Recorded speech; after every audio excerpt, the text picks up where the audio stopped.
नमो बुद्धाय, जय भीम, जय संविधान, जय भारत, जौहार। साथियों, एक तरफ हम देख रहे हैं कि भारत के उपराष्ट्रपति जगदीप धनखड़ जी वो कह रहे हैं कि माननीय सर्वोच्च न्यायालय 142 भारत के संविधान के अनुच्छेद 142 का प्रयोग मिसाइल के तौर पर कर रहा है। ऐसा उन्होंने क्यों कहा, क्या कारण थे? मैं समझता हूं भारत एक प्रजातांत्रिक देश है जहां जनता अपने मत के द्वारा देश के प्रधानमंत्री, मुख्यमंत्री चुनती है, सरकारें बनाती है। तो ये जो संविधान है, जो डेमोक्रेटिक है, उस संविधान के अंदर ही संविधान के संरक्षक के तौर पर भारत का सर्वोच्च न्यायालय इंडियन कॉन्स्टिट्यूशन का कस्टोडियन है। और भारत के सर्वोच्च न्यायालय की जिम्मेदारी बनती है कि कोई भी सरकार भारत के संविधान की मूल भावना का उल्लंघन ना करे। हमारे संविधान निर्माताओं ने आर्टिकल 368 में भारत के संविधान में संशोधन के लिए भी व्यवस्था दी है, लेकिन अनेकों सर्वोच्च न्यायालय के जजमेंट कहते हैं कि भारत की सरकार संसद के माध्यम से संविधान में संशोधन तो कर सकती है, लेकिन उसकी मूल भावना, जो मूल स्ट्रक्चर है, मौलिक जो स्ट्रक्चर है भारत के संविधान का, बेसिक स्ट्रक्चर, उसमें बदलाव नहीं किया जा सकता, जिसमें भारत के लोगों के मौलिक अधिकार भी आते हैं, जिसमें इंडिपेंडेंसी ऑफ जुडिशरी भी आता है, जिसमें सरकार के तीनों अंगों की जो अपनी अपनी इंडिपेंडेंसी है वो भी आती है, जिसमें भारत की संघीय प्रणाली भी आती है, जिसमें केंद्र राज्यों के संबंध भी आते हैं। तो ये ऐसी मूलभूत चीजें हैं जो भारत के सरकार का जो संघीय ढांचा है, जो उसको मजबूती देने का काम करता है। तो उसके लिए बेसिक स्ट्रक्चर का होना बहुत जरूरी है और बेसिक स्ट्रक्चर में कोई बदलाव नहीं किया जा सकता।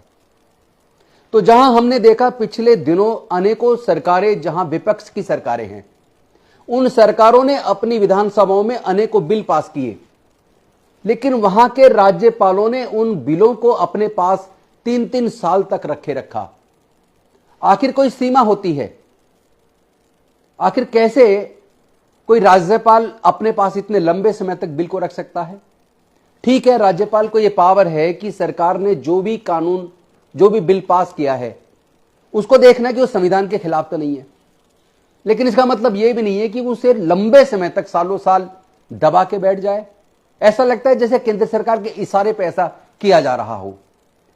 और यह मसला अल्टीमेटली माननीय सर्वोच्च न्यायालय के पास पहुंचा और सर्वोच्च न्यायालय ने उसमें निर्णय दिया कि जहां लंबे समय तक अगर राज्यपाल बिलों को रोक के रखता है और पुनर्विचार के लिए जब स्टेट के पास भेजता है और वो पुनः पास करके असेंबली उसको वापस भेजती है, तो उसको कंसेंट दे देनी चाहिए।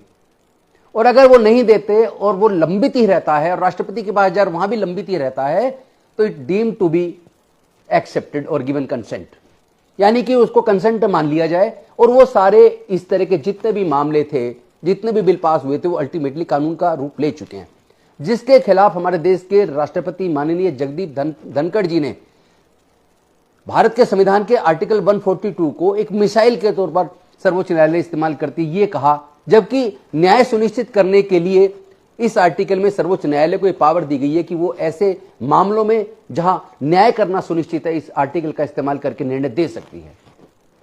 और दूसरी तरफ भारत सरकार के ही एक मंत्री निशिकांत दुबे, अभी जो वक्त के ऊपर सर्वोच्च न्यायालय ने, अभी हालांकि कोई इंटरिम आदेश तक भी पारित नहीं हुआ, अभी सब कुछ वर्बल है, क्योंकि केंद्र सरकार ने 5 दिन का समय मांगा था जवाब दाखिल करने के लिए। उन्होंने सिर्फ 2 धाराओं पे कहा कि बाकी सब ठीक है, इन 2 पे अभी कोई आप एक्शन ना लें। और इसके ऊपर जिस तरह निशिकांत दुबे जो भारत सरकार के एक मंत्री हैं और वो कह रहे हैं कि ये गृह युद्ध के लिए भारत के मुख्य न्यायाधीश जिम्मेदार हैं। ये आज के देखो अखबार के अंदर भी दिया है, गृह युद्ध के लिए सीजेआई जिम्मेदार, बीजेपी सांसद, सॉरी ये बीजेपी सांसद है दुबे जी। तो आखिर ऐसे कौन से कारण हैं? एक और बीजेपी के नेता ने भी इसी तरह की बात की है कि बीजेपी के अनेकों नेता, मंत्री या और उनके समर्थक लोग अक्सर सर्वोच्च न्यायालय पर, उसके मुख्य न्यायाधीश पर हमला करते रहते हैं। क्रिटिकल एनालिसिस तो किया जा सकता है सुप्रीम कोर्ट के जजमेंट का, लेकिन इस तरह की टिप्पणी कि भारत में गृह युद्ध के लिए मुख्य न्यायाधीश भारत के जिम्मेदार है, ये तो शर्मनाक है। और फिर भाजपा के अध्यक्ष कहते हैं, किनारा कर लेते, कहते हैं कि ये पार्टी का मत नहीं है, पार्टी का इससे कोई लेना देना नहीं है। भाई ये ताकत आपके नेताओं में आती कहां से है, भारतीय जनता पार्टी के नेताओं में? क्या यह बात सच है कि वास्तव में भारतीय जनता पार्टी जो 400 पार की बात करती थी कि 400 पार सीटें दो ताकि हम संविधान को बदल सके, क्या वास्तव में उनका संविधान की बदलने की नीयत थी? क्या वो वास्तव में भारत के संविधान पे भरोसा नहीं करते, भारत के सर्वोच्च न्यायालय पे भी भरोसा नहीं करते? यानी अगर जजमेंट आपके फेवर में आए तो कोई बात नहीं, लेकिन अगर जजमेंट आपकी इच्छा के अनुरूप ना आए तो आप क्या सर्वोच्च न्यायालय पर हमला करेंगे?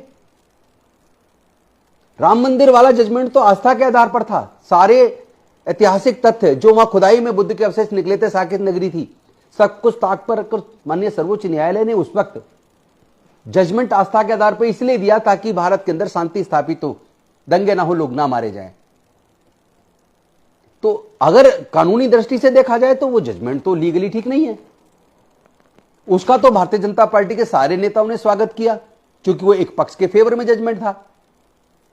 और दूसरी तरफ जहां सर्वोच्च न्यायालय न्यायोचित जजमेंट देता है, भारत में कम्युनल हार्मनी को बनाने के साथ साथ संवैधानिक दृष्टि से जजमेंट देता है, तो क्या भारतीय जनता पार्टी के नेता, मंत्री, सांसद, विधायक, क्या वो भारत के संविधान पर और भारत के सर्वोच्च न्यायालय पर हमला करेंगे? मैं समस्त देशवासियों से निवेदन करता हूं, आप लोग सोचिए, जरा गंभीरता से सोचिए, क्या इस तरह की टिप्पणियां भारत के संविधान पर हमला नहीं है? क्या यह सर्वोच्च न्यायालय का कंटेम्प्ट ऑफ कोर्ट नहीं है? या कंटेम्प्ट ऑफ कोर्ट केवल गरीब लोगों पे लगेगा, कमजोर लोगों पे लगेगा, या ऐसे दबंग सांसद जो लगातार संविधान की अवहेलना करते हैं, उस पर हमले करते हैं और अब सुप्रीम कोर्ट के मुख्य न्यायाधीश पे भी हमला कर रहे हैं? क्या उनके खिलाफ कोई कार्रवाई होगी? अगर भारतीय जनता पार्टी भारत के संविधान में भरोसा रखती है, सर्वोच्च न्यायालय में भरोसा रखती है, तो मैं जानना चाहता हूं क्या भारतीय जनता पार्टी अपने ऐसे नेताओं के खिलाफ कार्रवाई करेगी? लेकिन मुझे नहीं लगता करेगी, क्योंकि इन्हीं के अनेकों नेता आज उनकी सरकारों में मंत्री हैं, जिन मंत्रियों ने कहीं ना कहीं दंगे भड़काने में अपनी भूमिका निभाई है और उससे संबंधित मामलों में उनके खिलाफ कार्रवाई, जांच भी चल रही है।